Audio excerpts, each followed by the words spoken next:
Good afternoon, Trump's family. Welcome back to my channel. Have a good day and God bless you. Let's get into the news. Politico DOJ cares about the evidence, not the criminal referrals. And the Washington Post what the January committee criminal referrals against Trump mean. So we can go on. He's been charged or referred. Sorry, not charged, not indicted. Criminal referrals had been leveled against Trump by Congress. Guess who had to experience that also? Hillary Clinton, Comey, McCabe and others by DeSantis and 10 other Republicans in 2018. That's in Fox News. And I mean, every publication Yahoo, every publication, covered that story. Democrats' media didn't care, really. So a criminal referral is different from an indictment. A criminal referral is just, we think that he's guilty of this and that and we want the Department of Justice to indict Trump. It has been 7 years going from 2015. 2015 they started their investigation into Trump because he was a candidate running for president and completely upending the political establishment. Jeff Flake McCain, John McCain, Mitt Romney, Paul Ryan, Richard Burr, Mitch McConnell, establishment, Republicans, the Bush to Liz Cheney, the Bush, Cheney and Rumsfeld, Republicans, although Liz Cheney voted alongside Trump 92% of the time, but the Republican Party sided with the Democratic Party and loyalists within Intel and other agencies. Okay, there's a political motivation to everything that happens with government and media and political parties. Okay, when they say, you can't prove that's totally false that the Bureau paid Twitter millions of dollars, that was part of their existing contract. Yes, they worked at a symbiotic relationship, both wanted to silence critics of the prevailing mentality which benefits the Democratic Party, the political, the aggregate viewpoint, the bird's eye view as you had government siding with liberals and Democrats, wonderful, highly educated, morally superior. All of them on Twitter, and silencing the vast majority, 90%+ of people silenced on Twitter were conservatives or Trump Republicans. Gee, you think maybe there's a political angle here? Okay. And then they still double down? They say, well, that's just terms and services. And the way that was what was allowed on Twitter, the Bureau, all they were doing was informing Twitter of people breaking guidelines. Well, because first of all, they're a law enforcement agency, they have no right to enforce, they have no right to target individuals who haven't committed a crime simply because they're not following the existing protocol on a social media company. What happened was it benefited the Bureau, had benefited the far-left people on Twitter, and it benefited the Democratic Party for that type of arrangement to take place, and it harmed Trump, Republicans, conservatives, Charlie Kirk, Dan Bond, Gino. And so the aggregate viewpoint is who benefits, who doesn't benefit. That's what people should look at. And then it's pretty obvious.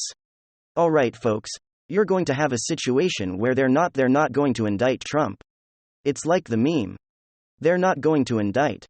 They're not going to indict Trump on anything to do with a referral.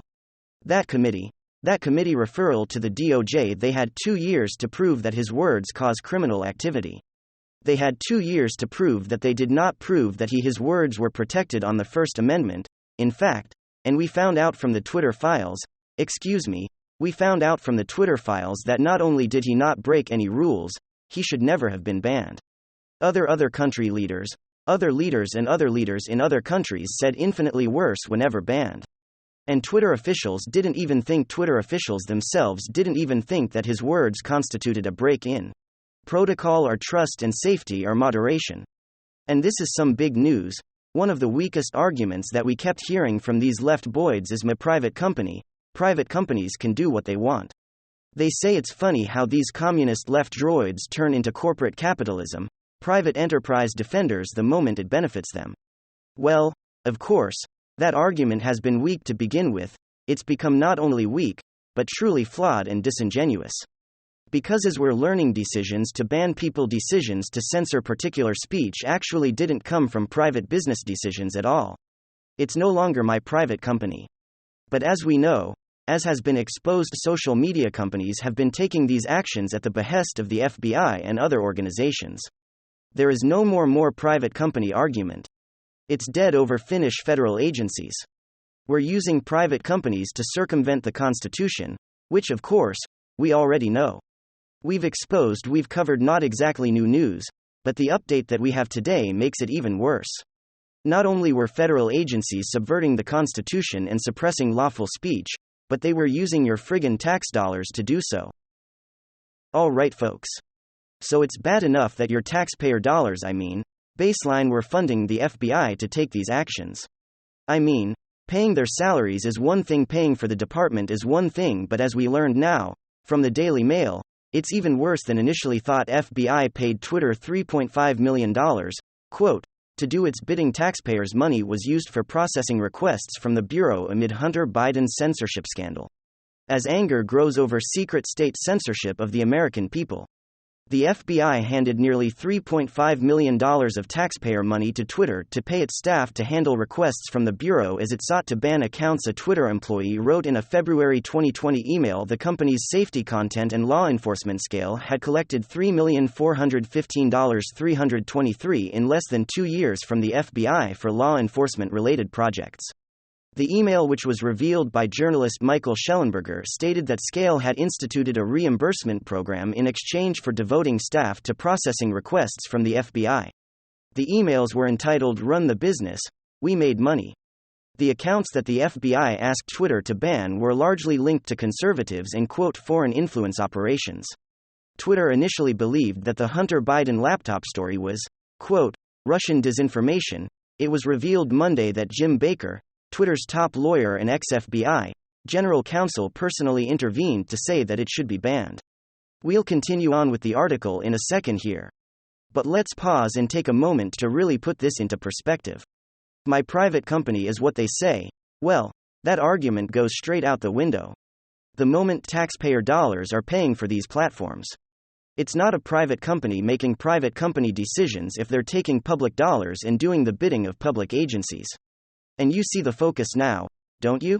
The FBI should be focused on serious crimes that threaten national security, tracking terrorists and terrible criminals and cartels, and of course, the exploitation of minors, human trafficking and smuggling. But instead, as we see, they were mostly focused on banning conservatives. They were banning political speech, banning a particular side and people linked to that side using taxpayer dollars. This is wild. Baker told Yoel Roth, Twitter's head of security, that the laptop story should be blocked a day after getting a top-secret briefing from his FBI colleagues or former FBI colleagues. He wrote, "There are some facts that indicate the materials have been hacked. We simply need more information." He went on to write, "I'm guessing we are going to restrict access to these articles as a violation of our hacked materials policy. An investigation into Twitter's behavior around the 2020 presidential election by the incoming Republican majority in the House has been promised," with Minority Leader Kevin McCarthy telling Fox News, "This is going to be a much bigger situation than people realize." Current Twitter CEO Elon Musk said of the emails government paid Twitter millions of dollars to censor info from the public, paying taxpayer dollars and of course planting their FBI proxy at the social media platform to influence the public discussion. Think about the implications once again. The FBI, which is paid for by taxpayer dollars, then used even more taxpayer dollars. This is where you should be outraged. They used your money to ensure that your democratic voice was stifled, using your money to protect Hunter Biden and of course by extension Joe Biden a month out of the election. Because they knew the damning Hunter Biden files were about to drop. They had it censored from the online public square. They spent your money to get Joe Biden elected. Based on the data that we have covered, the censorship of the Hunter Biden scandal had a significant impact in voter trends. A good chunk of the American populace, had they known about the Hunter Biden story and laptop, would not have voted for Joe Biden. We know that for a fact to be true. And we are now learning that it wasn't a decision made by a private company, but rather, it was a decision made by a federal agency using taxpayer dollars. That changes the situation quite significantly. The FBI has become an anti-democratic tool, a weapon used by the Washington Unit Party, the DNC, the establishment RNC, to control and manipulate information and therefore control and manipulate elections. Period. That is now a fact. It is undeniable. And this really starts to show you just how corrupt Washington is, how it's always been, how it's become. But it shows you just how far these people are willing to go to secure and maintain their power and control. Cartels are currently infiltrating the nation. They're using the banking system, corrupting federal agents, siphoning billions of American dollars from the American economy as they push poisons on American citizens. And the FBI is more focused on what conservatives are saying on social media and using Twitter to subvert the Constitution because they know they can't outright censor you. But if they use Twitter as a proxy, then all of a sudden they can do it or get away with it. There's a massive issue when it comes to human smuggling and human trafficking. And it's especially more disgusting and disturbing when it comes to the trafficking and exploitation of minors. But they're more focused on censoring conservative speech online and doing what's necessary to protect children.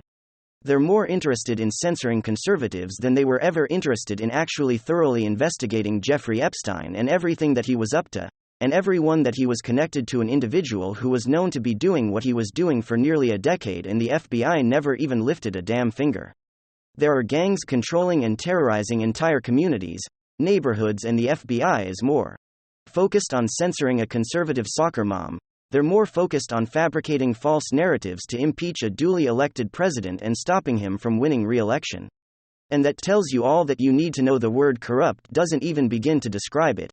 A shadowy cabal is pulling the strings, and the way that I think about it is the people who are constantly under protection, the ones who stand to benefit from these decisions at the FBI choosing not to investigate particular individuals, or choosing to engage in online mass censorship of a particular story that might damage the reputation or the electability of a particular individual. Well, those people and their friends are probably the first ones that I would be looking at, if I was truly trying to get to the bottom of this. I've heard of a lot of different arguments as to why people don't want to pay taxes or don't believe in big government and high taxes. A lot of those arguments are good, but they all pale in comparison to this one, or to this example right over here. Your taxpayer dollars are being spent on departments whose entire focus is to control and subvert American democracy. If that's not one of the biggest bombshells ever, I don't know what is. The media every second week of Donald Trump's campaign said this is bigger than Watergate. This is bigger than Watergate. Well, this might be, and the media doesn't even say a word. The whole system is corrupt, and it's a whole lot worse than you probably initially expected. Now the only question is, how do you fix it? That I truly don't know. Thanks for joining us on today's episode of Open Source News. Don't forget to like, share, subscribe, and turn on the notification bell so you don't miss a thing.